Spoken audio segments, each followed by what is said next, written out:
priest, a minister, and a rabbit walks into a blood bank. Yeah. Rabbit says, I think I might be a type O. Type O, okay. Yeah? Känner du igen? Yeah.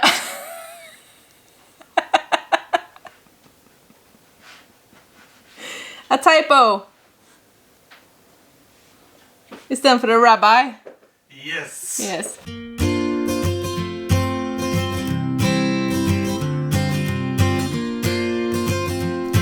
Hello, welcome to my channel and welcome to this first and maybe last tech review. Now, I like technology and gadgets and gizmos just as much as the next girl, but I don't need them for the regular content that I make. But we're going on a trip and I want to vlog and I want to make videos from that trip, and I've also missed this gadget when making vlogs in the past. So I bought a thing. It's big and it looks like this. Now, this is a gimbal and I'm gonna unbox it and I'm gonna give you my first impressions, and I'm gonna show you how to mount it on my camera, which is a Canon EOS M50, and maybe set it up with the app and just see how it works, and etc, etc. So I used to have the Feotech 6G Plus, if I'm not mistaken. Didn't fit well with my camera when I went to panoramic view and went to move the gimbal. The eye cap got stuck in one of the arms, so that was not a good fit. So I'm hoping this one is much better. I looked at it in the store. I did not, however, test it with my camera, so we will check that out as well. And it also says that it is compatible with my camera and maybe with the software. I don't know. I know that it comes with a couple of cords, so maybe that will be compatible with my camera. We will see. Anyways, when I figured out that the Feotech was not for me, I watched a lot of videos, read a lot of reviews, and so on and so forth, just to figure out which gimbal would be the best fit for me. And the choice landed on the RONIN-SC from DJI.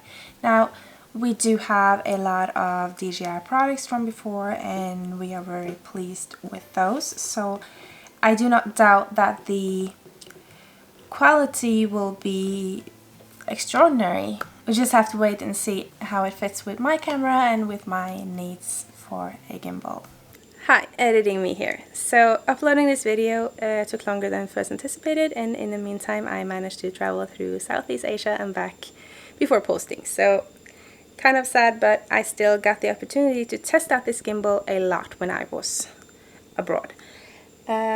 So I managed to come up with a list with some pros and cons that I want to share with you. So on cons, the handle is bulky and kind of heavy, which kind of makes it hard to vlog with.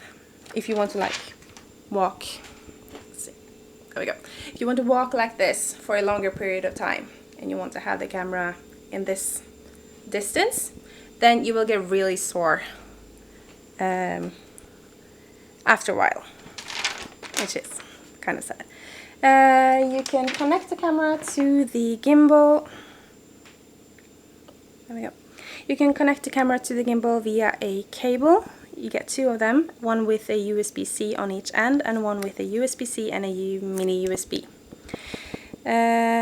Which is good, but with cameras having a mini USB, you have to put a USB-C cable into a connector which has the output of a mini USB to get it to work. You cannot use this cable. I've seen several people have this issue. I don't know why. It's just like that. The last con is that if you want to film or pan with a microphone on top of your camera, you will get stuck in one of the axes, which is kind of sad. Then again, what is your use? You have to find a gimbal that suits your needs. Pros, and there's a lot of them. So it is easy to calibrate, it is easy to use, the app is easy to use, you can change the battery pack because the handle is the battery pack, it is solid built, and you have a lot of accessories that you can buy and you can put on the gimbal itself, which makes it more versatile, and you can kind of customize it to how you want the gimbal to be. So with that being said, enjoy the rest of the video. And one more thing, there is a small plate in the package that you can use to kind of elevate your camera when you get it. I would recommend you to use that and not do as I did, which is like place it on the slider plate like alone. Place it on the kind of elevator pad and you will get a much easier calibrating and balancing process. So without further ado, let's get to the unpacking. Alright, so opening the box, you get the manual. Let's take that out. And you get this beauty right here. So, starting off, this is the main part of the gimbal. This is the battery. There's a phone holder. We'll find out what this is. It's a kind of funny looking thing. We'll find out what this is. There's the plate for placing the camera or whatever you're mounting on the gimbal on. There is a couple of cables. 3 of them to be exact. There is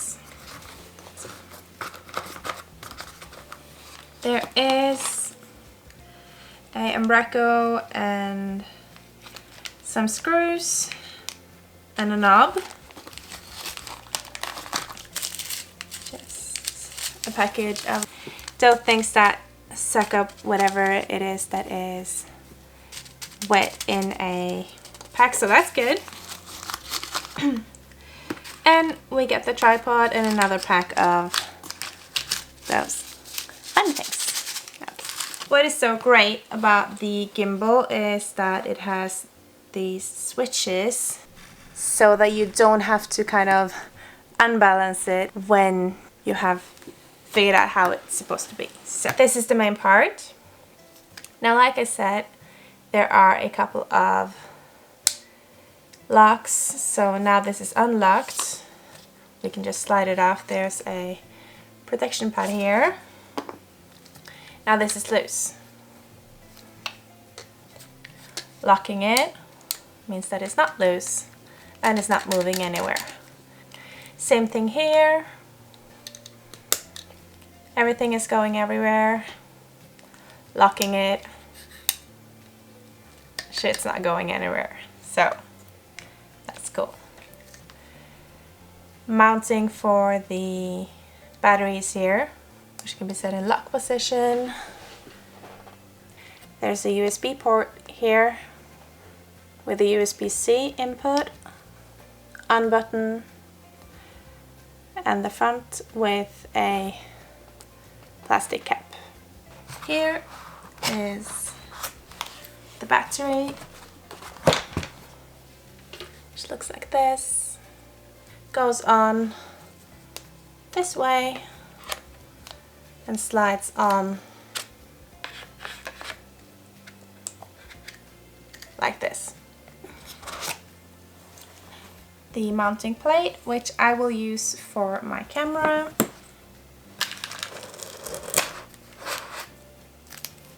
The tripod, it can be opened in a position.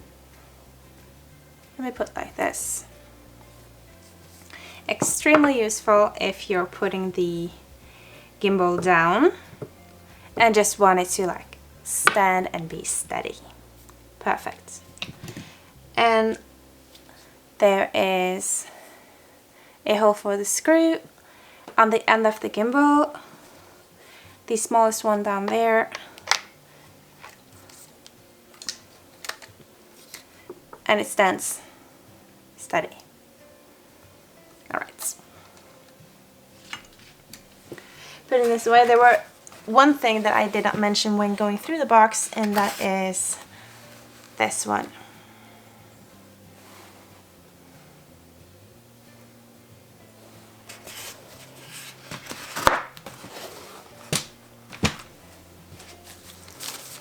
So, to las instrucciones, which comes in a bag. We just open it and I will look at the instructions. So there is a disclaimer with safety guidelines. I will read that later. Quick start guide. DJI products and Australian consumer law. Don't apply to Norwegians. Phone holder. So the quick start guide is in many languages. Let's see if they have it in Norwegian, just for one sec. Okay, so English,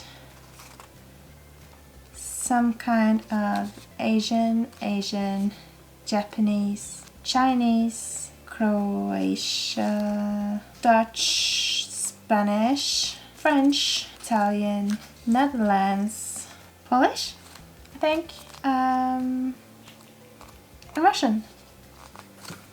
Not Norwegian, so we'll make do with the English one. This tells you how to mount the tripod, which we have already done.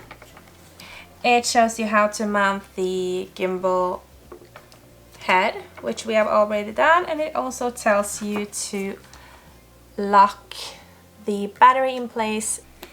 So when coming from the package, we have the tripod, the battery, and the gimbal head.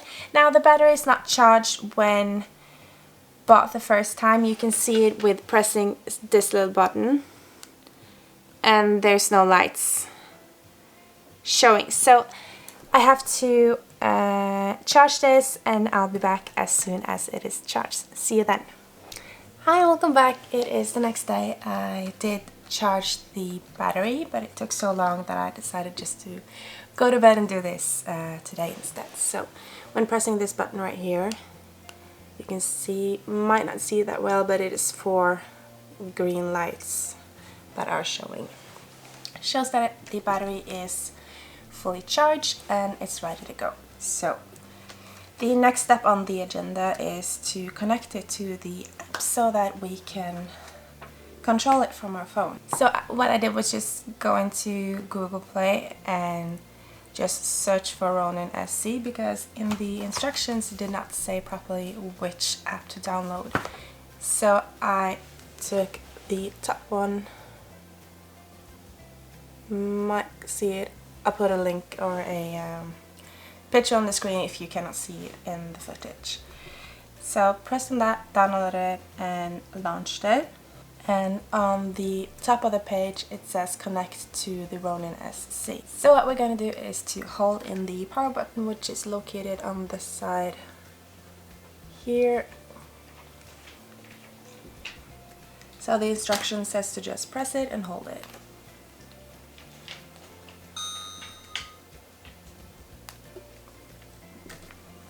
Then I press to connect to Ronin in the app. The gimbal comes up on a list here. I press on it and we just put in the password and we should be good to go. And to use any of the Ronin products you have to have a Ronin account. So if you don't have that from before, then you have to enable that and punch it into your mobile device. So when all that is done, it is time to balance the camera. Now I am filming this with my camera, so I have to figure out how to do that. I mentioned this little thing right here. It is a plate which you put on the gimbal to elevate the camera if the camera is just too low. So that's what that's for. So I have to mount the camera on this one with the screws and we're good to go. So I got to borrow a camera by my boyfriend's Canon EOS 6D Mark II, and I know the picture is much better than mine, but I love this. It's small, it's nifty, it's perfect for my use. So I'm gonna mount this on here. First thing on the agenda is to get the plate on the camera. And this plate also comes with a very handy marking if your camera is very light or very heavy. And it also has some markings on the side here, which is perfect for when you just take it off and you want to remember where it was. So I think I'll start with placing my camera on the kind of light-ish. And it is advised to use a flathead screwdriver when fastening the knob. If you don't have a flathead screwdriver, you can also use just a regular coin. And we are loosening the locks on the gimbal, and fastening is as shown in the instructions. And yeah, remember this little thing? Yes, it's for supporting the lens if you need to. So you'll put it under here and you can put a screw in here.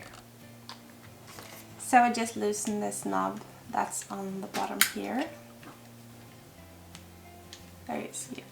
Just to get the plate moving backwards and forwards. First thing we do is to balance the tilt axis, and then I unleash the lock position here, and I make sure that the camera is pointing forwards. So if it's leaning, if it's tilting just forward, and be careful so your camera don't fall off, just move the camera plate backwards, and if it's tilting backwards, move the camera plate forwards. And when you're satisfied, you just tighten the knob under, and then you can use this screw on the side here. There's a screw here to just mark wherever you find that the balance is best.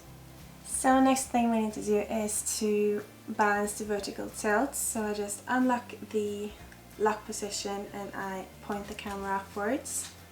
Then I loosen this knob right here, and the clue is to get the camera to point upwards without tilting forwards like it does right now.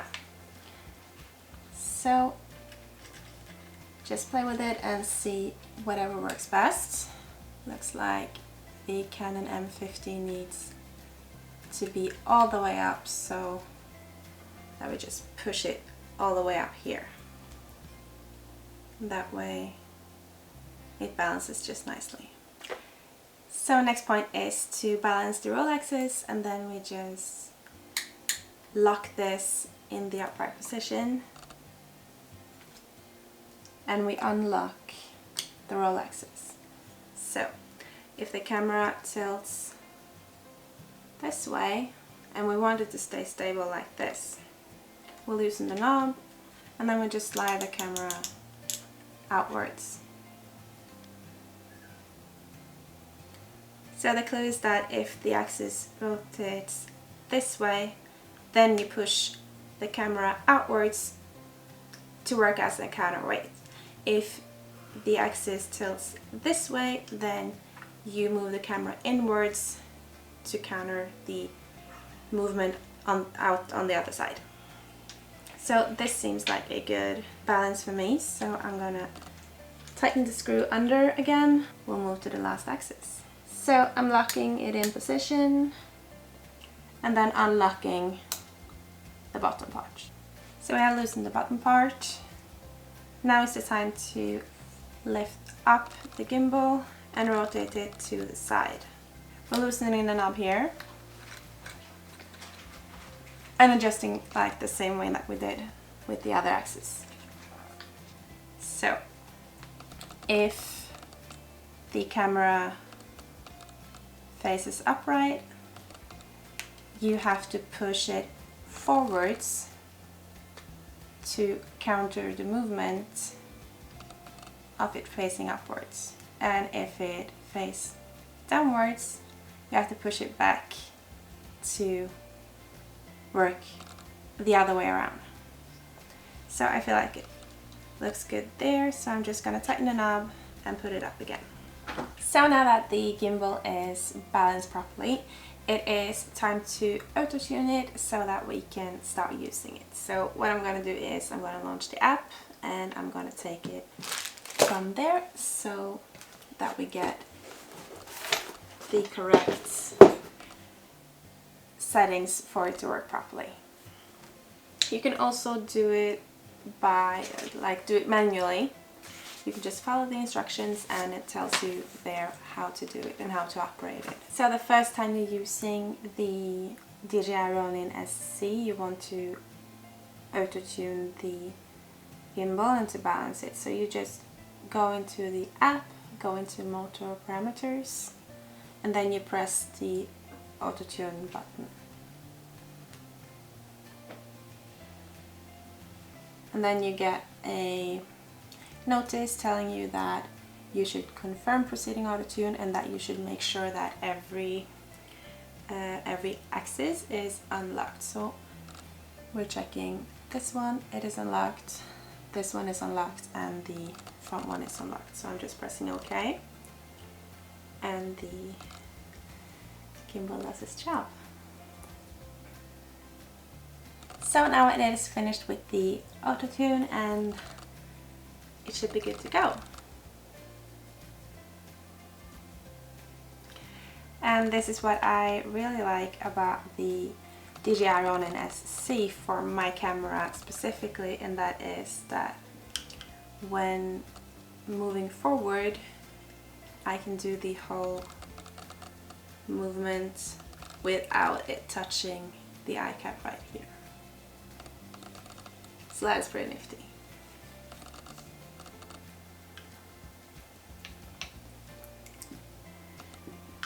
Other positive things about the DJI RONIN-SC is that it comes at a pretty low price point. It is at, I think, $370. I don't think that's too expensive for a very good gimbal. It has all the good properties from the Ronin-S, just in a smaller format. It also fits very good to my camera, which was the reason why I switched from the Fiotech 6G Plus in the first place. It also has a couple of modes. I will test it out later and hopefully come with a review on how I use it. This was just a quick video on how to take it from the box and get it and be able to use it all in one shot. I think that the DJI RONIN-SC will be a very good addition to my camera gear. It is very light, it comes at almost just 1 kilo and therefore is not very heavy to carry around, and it also, which is very good I think, is that you can lock the axis in place so you don't have to just balance it all over again every time you're going to use it. So that's very nice. I think this will be a very good addition in my camera gear equipment, and I will get very good shot at testing it and using it when I'm going traveling abroad very soon. So definitely will use this one, and I'm very happy for the buy so far. So thank you so much for watching. I normally don't do these types of videos, but I found it very fun and very interesting to just set it up with you and go through the instructions and the settings and everything just like this. I normally don't do these types of videos. I do videos on information regarding migraines, how it is to live with them, the science behind it and all that stuff. So if you're interested in that, please consider subscribing, and if you like this kind of reviews and this type of videos, please just comment down below and I'll probably make some more. I found it very fun to make and to execute. So thank you, have a pleasant day, and thank you so much for watching. Bye. bye.